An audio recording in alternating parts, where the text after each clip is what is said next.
Hello, coaches. Hope you're having a great day. Danielle here. I wanted to talk a little bit today about turning no's into yes.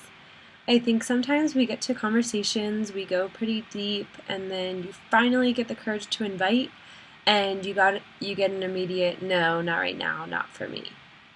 Or you hear that's totally too expensive. I can't fit that in my budget, or I don't have time for that. It's not, doesn't fit into my lifestyle. And you get these no's and you just kind of accept it and move on. Let me tell you right now that every single one of those messages matters. And even if someone tells you no now, it doesn't mean that you just let them go and accept it.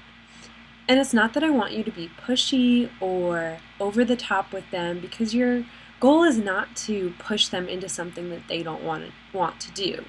But your goal is to build value with them and build that trust and loyalty and show that you are there as their number one cheerleader, no matter if they buy something from you or not. So let's talk about a few examples that come up pretty frequently when you're talking to prospects. And so when you're going through asking them about joining your challenge group, it kind of really feels like not right now. And that's okay, because everybody's not ready when you are ready, or everybody's not ready when your challenge group starts. So the best way to approach that situation is to say, that's okay, I actually run a challenge group every month. Would you mind if I put a reminder in my calendar to follow up with you next month to see if you might be ready then? I know you really have these big goals and I'd love to help you. Would that be a better time for you? I know that you're going to love this group. Great way to still build that value, still keep the connection going, and to set a date and time for yourself to follow back up with that person. Okay, so keep that in mind. Just because they say no doesn't mean that they're saying no forever. I have coaches on my team that literally I've invited 6 or 7 times. And this is over a period of months and months, but I always went back and said, hey, I'm here for you. Like, what's going on in life? How are things going? And there's going to be a point in time where they say, you know what, I think I'm ready now. Like, I've been following you. I've seen your results. I'm in. And that's what you want to shoot for. So even if it's no, not right now, just remember it might be yes sometimes later. So set that date and time to follow up with them. Another thing you can do is if someone says, no, I'm not interested, or that's not really my thing, ask them for a referral. Referrals are something that we do not ask enough for, and this is something that can grow your network really quickly. So if someone said, I'm not interested, you can simply ask, that's really okay, I totally understand. Do you know anybody else who might be struggling and needing some support that might be interested in the challenge group? Would you be willing to connect them with me? I've had so many great challengers that are simply referrals, and I would have never reached them if I hadn't asked this question. So it will build your network, it will spread your message, and it will connect you with so many other people that you might not have the power to do so otherwise. So just remember, it's a big web and it's a small world as well. So do right by those people that do give you the chance. Okay, so let's talk about when you follow up. Say you send a message to someone, just starting forming with them. Maybe they answer a few times back and forth and then they stop answering you. When is a good time to follow up?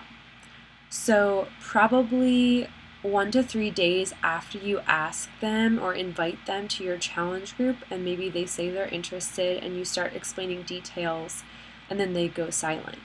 You want to give it 1 to 3 days between that last message and then follow up with them again. And this is what you're going to say. You're going to say, hey, Megan, I'm finalizing my challenge group for August and I was saving you a spot. I know you were really interested. Are you still wanting to join us?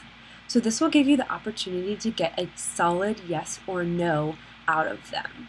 You don't want them just hanging there in your messages with no response, because at the end of the day, there's other people for you to help, but at the same time, you want to give them that kind of final yes or no, like they're holding someone's spot, even though they might not be in actuality. Even if you have 0 people At least you get the yes or no and can move on.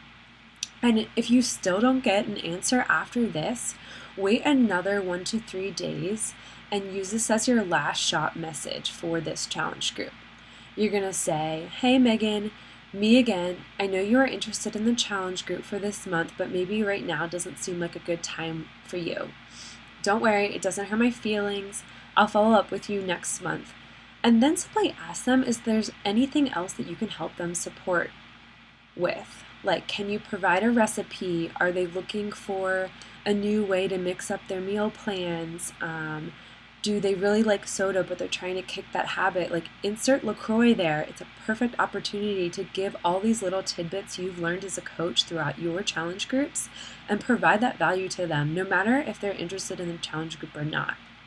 And so going along with that, something that I like to do is anybody that has given me their email and any of my leads, if I am building up momentum for a challenge group coming up, I will use that same banner or picture that I advertise my group with and go to my online office. If you go down to your customers under my business, you can send them a bulk email and simply just copy paste your post, because you have to remember that when you post that, not everybody, one of your Facebook friends, reads that post, right? It's about maybe 5 to 10% of your friends. So when you have a direct email, take advantage of that. Reach them directly. Give them the opportunity to personally message you back and say, "You know what? I've been watching you and I'm ready. Where do I sign up?" Or "How do I get started?" Or "What does this involve?" So definitely don't underestimate the tool of that bulk email, because even if you get one person back, isn't that worth just copying and pasting what you already wrote up and what you already created as an image? So I hope these tips are helpful for you to just not accept that "no, I'm not interested" is a valid answer. You want to keep these people in your network and keep building that trust and value and connection with them, and show them that you're not going anywhere. This isn't a fad, and this isn't something that you're just doing to gain as many people as you can. You want to show that you truly care and you're truly there to support them in whatever way that may be. So hopefully this was helpful for you, and I hope that you can start turning those no's back into yeses. Have a great day.